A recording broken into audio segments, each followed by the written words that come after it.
আমি আর পারছি না, আর খেতে পারছি না। উরি বাবা রে বাবা, পেট ভরে গেছে রে। ইয়াহু! তুই তাহলে গেমে হেরে গেছিস।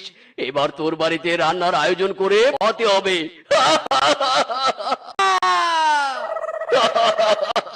যাই, আমি বনের পশুদের খবর দিয়ে আসি। আজ তোর বাড়িতে সবার দাওয়াত। যা যা, তুই বাজার করে নিয়ে আয়। কি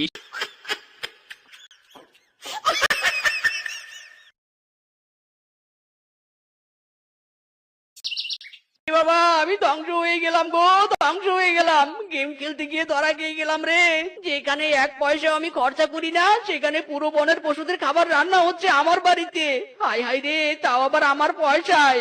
এই শোকে আমার জ্বর এসেছে রে, জ্বর। সবাই ভালো করে খাবে কিন্তু।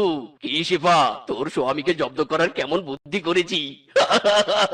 খেতে পারেনি আর গেমে হেরে গিয়ে সন্ত্রাসীদের খাওয়ানো হচ্ছে। এতদিন কিপটেমি করে যা জমিয়েছে সব আজ বিলিয়ে দিতে হচ্ছে। এরে কিপ্টের ধন